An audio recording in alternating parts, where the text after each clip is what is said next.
है, हम लोग टॉपिक डिस्कस करने जा रहे हैं torque on a current carrying loop. Consider करते हैं कि हमारे पास एक मैग्नेटिक फील्ड है, हमारे पास एक मैग्नेटिक फील्ड है, this magnetic field is B। इस मैग्नेटिक फील्ड में हम लोग क्या करते हैं, एक करंट कैरिंग लूप को रखते हैं। बहुत इंपॉर्टेंट टॉपिक। एक करंट कैरिंग लूप जो करंट कैरी कर रहा है, जो करंट I कैरी कर रहा है, इसके ये करंट I कैरी कर रहा है, इसमें I करंट सर्कुलेट हो रही है, I करंट इसमें सर्कुलेट हो रही है। तो स्टूडेंट्स, हम लोगों ने लास्ट टर्म पे ये पढ़ा था कि अगर एक करंट कैरिंग कंडक्टर हो आपके पास, कोई भी एक सिंगल करंट कैरिंग कंडक्टर जिसमें करंट फ्लो कर रहा I, मैंने कहा था एक सिंगल करंट कैरिंग कंडक्टर है, एक वायर है जिसमें करंट फ्लो कर रहा I, और अगर ये मैग्नेटिक फील्ड में रखा गया हो, ये मैग्नेटिक फील्ड B, तो उन्होंने कहा था उस करंट कैरिंग कंडक्टर के ऊपर जो फोर्स एक्सपीरियंस होगा, उस फोर्स की वैल्यू थी F is equal to ILB sine theta. ये हम लोग ये पढ़ चुके हैं पहले कि उस करंट कैरिंग कंडक्टर के ऊपर जो फोर्स होगा, that force will be ILB sine theta. और जो ये फोर्स है ILB साइन थीटा, इस फोर्स का डायरेक्शन निकालने के लिए हम लोगों ने फ्लेमिंग्स का लेफ्ट हैंड रूल पढ़ा था। फ्लेमिंग का लेफ्ट हैंड रूल कहता है कि stretch your four finger, middle finger and thumb mutually perpendicular if four finger is the direction of field, thumb is in the direction of current, middle finger is the direction of current, then thumb will give the direction of force। यहाँ पे हमारा field, four finger field बताता है, middle finger current बताता है, तो thumb बताएगा force। यानी इस कंडक्टर पे फोर्स इनवर्ड डायरेक्शन में लग रहा है, तो इस कंडक्टर पे फोर्स लग रहा इनवर्ड डायरेक्शन में। ऐसे ही इसी कॉन्सेप्ट का यूज करेंगे हम इस लूप के ऊपर। यहाँ पे एक सिंगल कंडक्टर है, इस लूप में देखो वहां नेमिंग कर देते हैं A, B, C, D, four conductors हैं, कंडक्टर A, कंडक्टर B, तो जैसे AB, BC, CD and D, यहाँ पे फोर कंडक्टर्स हैं। तो इन कंडक्टर्स के ऊपर हम लोग फोर्स को कैलकुलेट करेंगे सारे के ऊपर, और हमारा टॉपिक का नाम आप देख ही सकते हैं, torque on current carrying loop. हम लोग यहाँ पे टॉर्क की बात करेंगे। टॉर्क आप क्लास 11 में पढ़ चुके हैं, उन्होंने पढ़ा था टॉर्क का मतलब होता है टर्निंग इफेक्ट। टॉर्क का मतलब था टर्निंग इफेक्ट। टर्निंग इफेक्ट का मतलब उन्होंने कहा था कि सपोज करो अगर किसी बॉडी के ऊपर दो फोर्सेस लग रहे हैं, किसी भी बॉडी के ऊपर अगर दो फोर्सेस इक्वल और अपोजिट डायरेक्शन में लग रहे हैं, ये 11th का टॉपिक था कि अगर दो फोर्सेस F और F इक्वल और अपोजिट डायरेक्शन में लग रहे हो, एक दूसरे से R डिस्टेंस पे, तो ये इस बॉडी का रोटेशन कराना शुरू कर देंगे, ये बॉडी को रोटेट कराएंगे, और इस रोटेशन का जो टॉर्क होगा, टाउ इज इक्वल टू होता है RF sine theta. RF sine theta के लिए आप लोग क्रॉस प्रोडक्ट भी लिखते थे, R क्रॉस F, ये क्लास 11 में पढ़ा गया। अगर किसी बॉडी को रोटेट कराना है तो one of the force and perpendicular distance between the two forces, ये हम लोग मल्टीप्लाई कर देंगे तो हमारा उस बॉडी का टॉर्क मिल जाएगा। तो टॉर्क का यहाँ पे कॉन्सेप्ट भी यूज होगा। अब आगे देखो होगा क्या कि हम पहले वायर AB के ऊपर फोर्स कैलकुलेट करते हैं। वायर AB के ऊपर हम फोर्स कैलकुलेट करते हैं using Fleming's left hand rule. ये कहता है four finger magnetic field, middle finger current, तो थंब बताएगा, थंब क्या बताएगा हमारा, थंब बताएगा फोर्स। तो फोर फिंगर मैग्नेटिक फील्ड की तरफ, मिडिल फिंगर ऊपर करंट की तरफ। हम इस वायर AB की बात कर रहे हैं, इस वायर AB के ऊपर हम लोग फोर्स कैलकुलेट कर रहे हैं। तो फील्ड की तरफ ये हो गया, मिडिल फिंगर करंट की तरफ हो गया, तो जो थंब है वो अंदर की तरफ पॉइंट कर रहा है। Thumb is pointing perpendicularly inside, यानी कि इस वायर पे जो फोर्स होगा वो अंदर की तरफ लगेगा, इनसाइड डायरेक्शन। इस पे जो फोर्स लगेगा वो अंदर की तरफ लगेगा। अब आ जाओ वायर CD के ऊपर, इस पे देखो फ्लेमिंग्स लेफ्ट हैंड रूल लगाते हैं। Four finger magnetic field, middle finger current, इधर करंट नीचे जा रहा है तो मिडिल फिंगर नीचे की तरफ, देखो थंब बाहर की तरफ पॉइंट कर रहा है, तो यहाँ पे जो फोर्स लगेगा वो फोर्स आउटवर्ड डायरेक्शन में लगेगा। ये फोर्स हमारा आउटवर्ड डायरेक्शन में जाएगा। अब बचे वायर BC और AB, इसके ऊपर फोर्स 0 होगा क्योंकि फोर्स का फॉर्मूला होता है ILB sin थीटा, इन दोनों के लिए थीटा 0 बन रहा है, तो वायर BC और AB के ऊपर फोर्स 0 होगा। अब स्टूडेंट ध्यान से देखो, इस AB के ऊपर फोर्स अंदर लग रहा है, CD के ऊपर फोर्स बाहर लग रहा है, एक फोर्स अंदर एक फोर्स बाहर, कुछ ऐसा हो रहा है, इक्वल और अपोजिट फोर्सेस, एक ऊपर एक नीचे, यहाँ देखो एक अंदर और एक बाहर, और ये दोनों फोर्सेस इसको रोटेट कराएंगे। आप ऐसे इसको इमेजिन कर सकते हो, अगर कोई भी बॉडी आपके पास है और उस पर दो इक्वल अपोजिट फोर्सेस लगाओ कुछ ऐसे, तो वो क्या करेगा, उसको रोटेट करेगा। यहाँ पे फोर्स अंदर लगाओ और यहाँ फोर्स बाहर लगाओ, तो ये बॉडी क्या करेगी, हमारी रोटेट करने लगेगी। तो चूंकि हमारी बॉडी ये रोटेट करने लगेगी, तो ये दोनों फोर्सेस फिर मिलके स्क्वायर के ऊपर एक टॉर्क प्रोड्यूस करेंगे, और अगर यहाँ पे आप उसको एक एक्सिस प्रोवाइड कर दो, तो ये कॉइल यहाँ रोटेट करेगा इस फोर्स की वजह से, क्योंकि एक फोर्स अंदर लग रहा है दूसरा बाहर लग रहा है, इसकी वजह से रोटेट करेगा। इस टॉर्क को कैलकुलेट करने के लिए हम लोग यही फॉर्मूला यूज करेंगे, tau is equal to R cross F।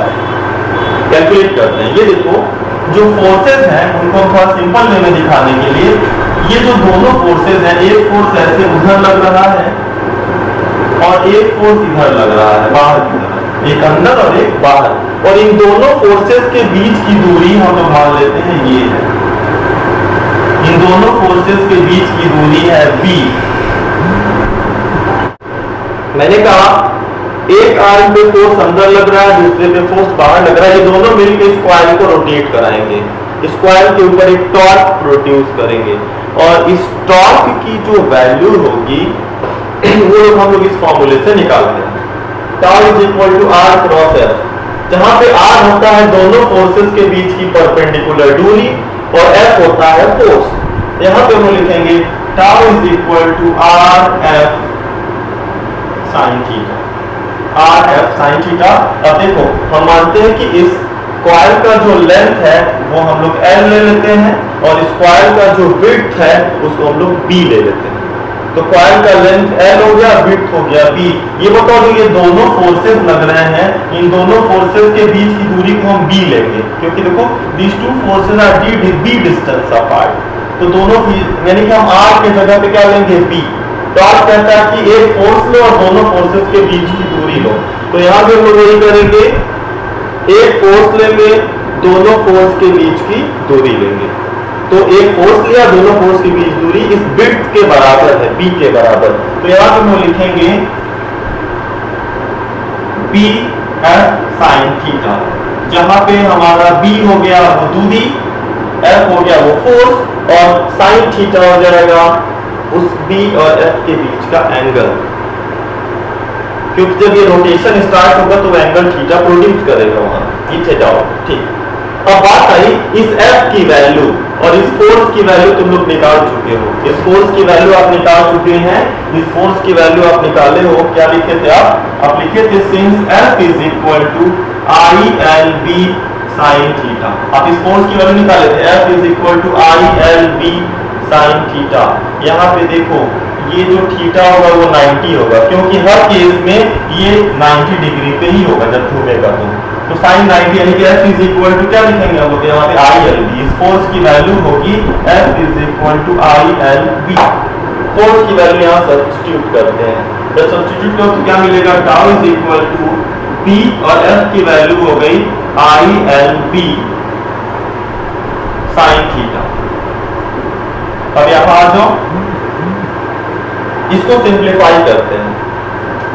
Tau is equal to, देखो I तो पहले लिखो, ये जो हम लोगों का L और B दिख रहा है, देखो लेंथ इंटू ब्रेड्थ का जो प्रोडक्ट होता है वो एरिया होता है, लेंथ इंटू ब्रेड्थ का जो प्रोडक्ट होता है वो एरिया, तो L और B मिलके एरिया बनाएंगे, तो ये हो गया A फॉर एरिया, और B बचा, B for magnetic field sine theta. Most important result student, derivation तो याद रखिएगा, ये रिजल्ट बहुत काम का है, बहुत काम का रिजल्ट है, और बहुत सारे जगहों पे ये हम लोग इसको यूज करेंगे। अब देखो इस रिजल्ट के ऊपर न्यूमेरिकल प्रॉब्लम्स भी बड़े अच्छे बनेंगे। मैं फिर से रिपीट करता हूँ, बहुत सिंपल सा कॉन्सेप्ट था। हम लोगों ने कॉइल रखा मैग्नेटिक फील्ड में, इस मैग्नेटिक फील्ड में इस कॉइल के ऊपर फोर्स एक्सपीरियंस होगा। इस आर्म के ऊपर फोर्स अंदर लगेगा according to Fleming's left hand rule, इस आर्म के ऊपर फोर्स बाहर लगेगा, दोनों फोर्स मिलकर टॉर्क प्रोड्यूस करेंगे। टॉर्क का फॉर्मूला होता है one of the force and distance between the two forces. तो एक फोर्स लिया और दोनों फोर्सेस के बीच का डिस्टेंस ले लिया, तो B is the distance between two force और F into sine theta, cross product है। फिर F की वैल्यू निकाला, F इज इक्वल टू होता है ILB साइन थीटा, या फिर थीटा 90 है, F is equal to ILB put कर दिया। पुट करने के बाद जो लेंथ इनटू ब्रेड्थ है वो बन गया एरिया। डेरिवेशन तो आना चाहिए, लेकिन मैंने कहा सबसे पहले इस रिजल्ट पे फोकस कर लो, रिजल्ट बड़ी इंपॉर्टेंट है।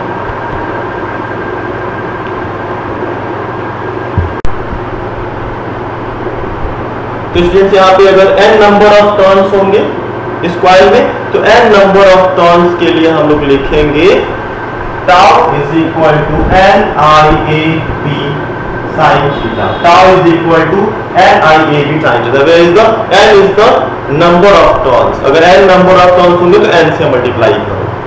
सेकेंड थिंग, यहाँ पे जो ये टर्म है आपका NIA n को भी छोड़ दो फिलहाल, IA जो लिखा गया है, I for current, A for area, इसका एरिया, किसका एरिया, इस कॉइल का एरिया। तो जो NIA है जिसमें IA वाला टर्म आ रहा है, IA को हम लोग M से डिनोट करेंगे। Tau is equal to IA को हम लोग यहाँ पे M बोलेंगे, tau is equal to MB sine theta, जहां पे M का नाम होगा मैग्नेटिक मोमेंट।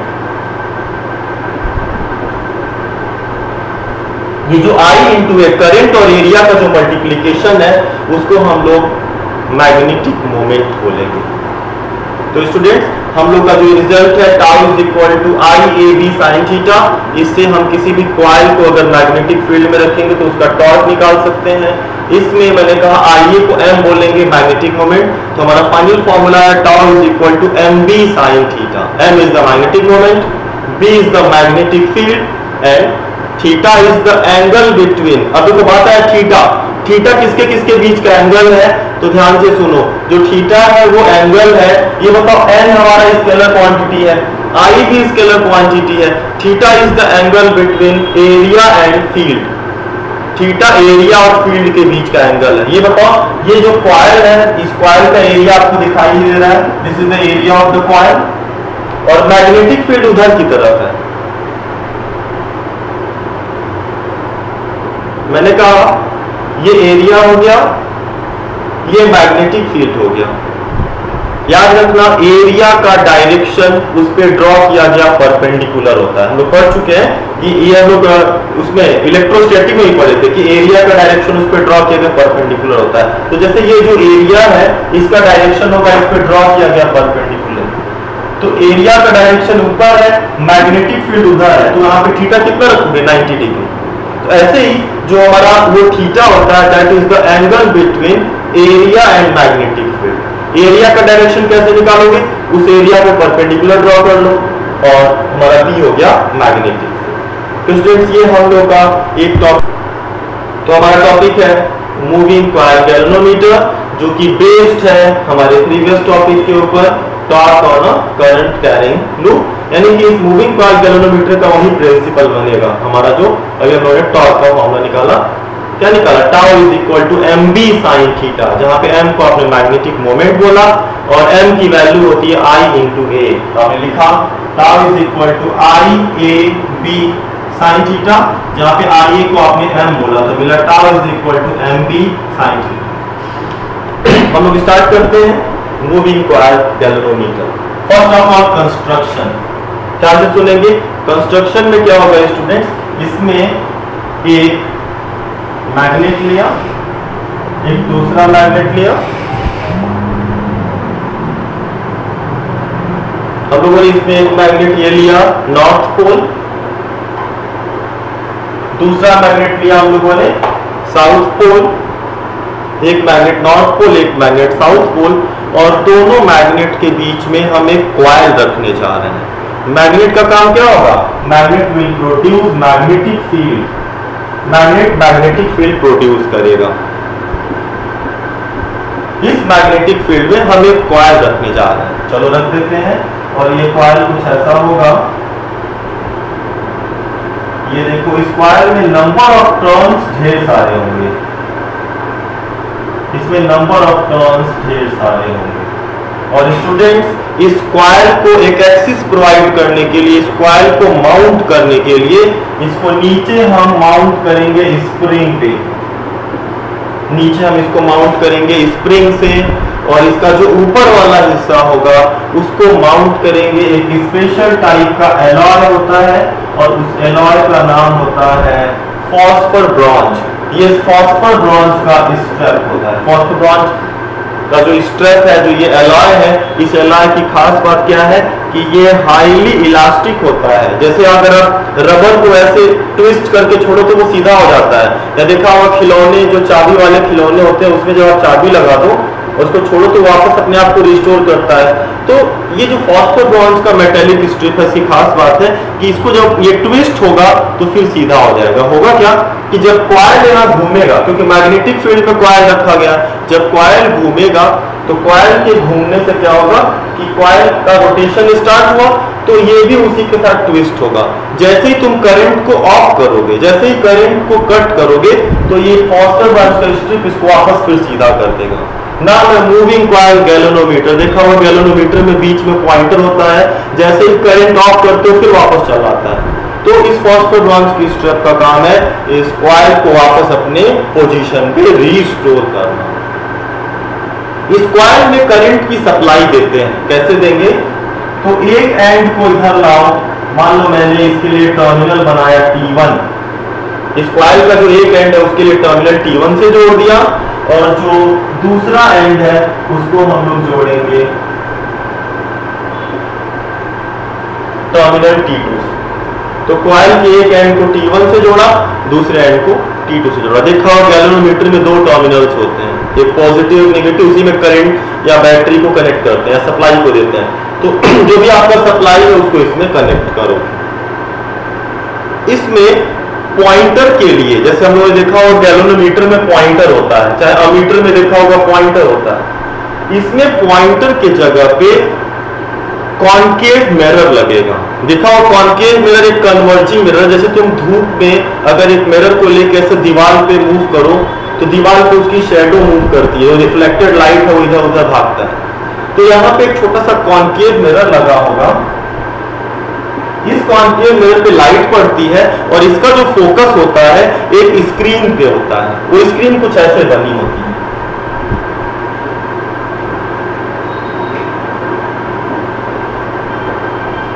ये स्क्रीन कुछ ऐसे होगी और इसका लाइट, जो इस पे लाइट पड़ेगा वो रिफ्लेक्ट करके इसी स्क्रीन पे, इसी के सामने रखी होती है स्क्रीन, उस पे पड़ेगा और नॉर्मल स्टेट में जो रिफ्लेक्टेड लाइट होगी वो इसी सेंटर पे पॉइंटेड होगी। अब होगा क्या कि जैसे ही इस कॉइल में ट्विस्ट आएगा, क्योंकि मैग्नेटिक फील्ड में रखा है तो मिरर भी टर्न होगा, और मिरर जब ऐसे घूमेगा तो इसका जो रिफ्लेक्टेड लाइट है वो इस पॉइंटर पे लेफ्ट या राइट मूव करेगा। तो हम समझ जाएंगे कि कितना डिफ्लेक्शन हुआ या कितने डिग्री का डिफ्लेक्शन हुआ। इस पर डिग्री बना होता है, 1 डिग्री 2 डिग्री। जैसे मान लो जब ट्विस्ट होगा तो इसका जो पॉइंटर है, अगर आप एक मिरर को ऐसे धूप में रख के घुमाते हो तो उसका जो इमेज होता है वो भी ऐसे ऐसे घूमता है। ठीक ऐसे इसका जो लाइट है उसको इधर उधर मूव करेगा, और जितना ज्यादा ट्विस्टिंग होगी उतना ज्यादा मूव करेगा। तो हम इसको यहाँ से मेजर कर सकते हैं। तो पहले हमारा ये हो गया इसका कंस्ट्रक्शन।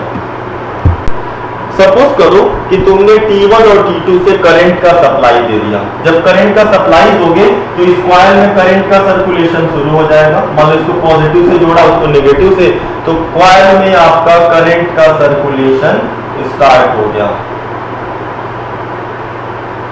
कॉइल में आपका करंट का सर्कुलेशन स्टार्ट हो गया।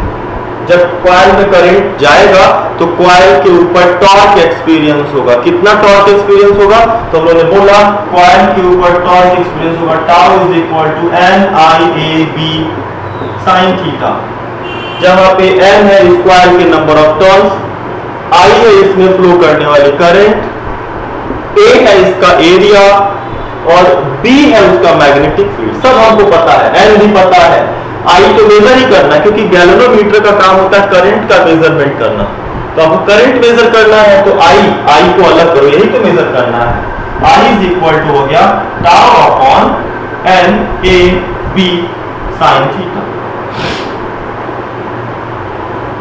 बात आया n हमको पता रहेगा नंबर ऑफ टर्न्स, क्योंकि ये तो प्रीडिफाइंड वैल्यू है।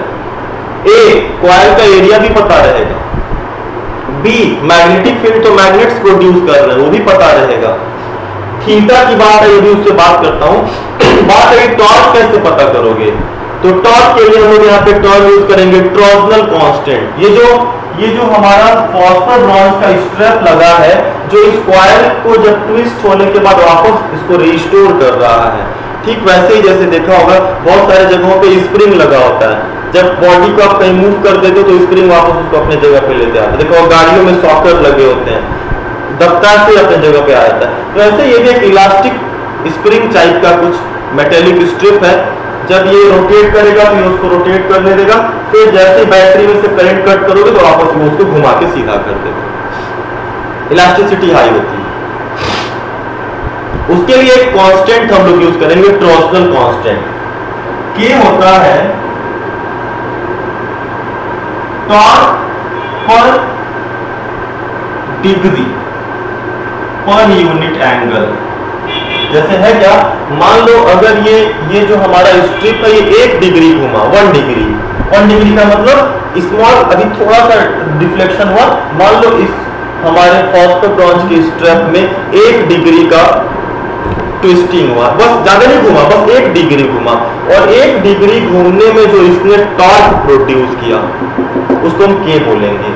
मान लो ये 1 डिग्री घुमा तो टॉर्क प्रोड्यूस किया के, तो फॉर मान लो ये 5 डिग्री घूम गया, मान लो ज्यादा करंट गई तो 5 डिग्री घूम गया, ढेर सारा घूम गया।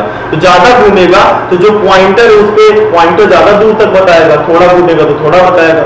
तो जब ये टर्न करेगा तो मानते हैं कि 5 डिग्री ट्विस्ट किया, तो 5 डिग्री के लिए कितना टॉर्क मिलेगा, टाउ इज इक्वल टू मिलेगा के फाई। 1 डिग्री के लिए के टॉर्क, तो 5 डिग्री के लिए कितना टॉर्क मिलेगा, के फाई। फाई कैसे मेजर करोगे, तो अभी मैंने बताया था जो स्क्रीन लगी होती है उसी से फाई, ये उसी में पॉइंटर पॉइंट कर रहा है, वहीं से हम फाई मेजर कर लेंगे कितना घुमा। तो 5 डिग्री के लिए टॉर्क आया के फाई। अब इस दोनों इसको टाउ के जगह पे प्लेस कर दो, जब टाउ के जगह पे प्लेस कर दो तो क्या मिला, I is equal to K phi upon M K B sine theta. This is the result student.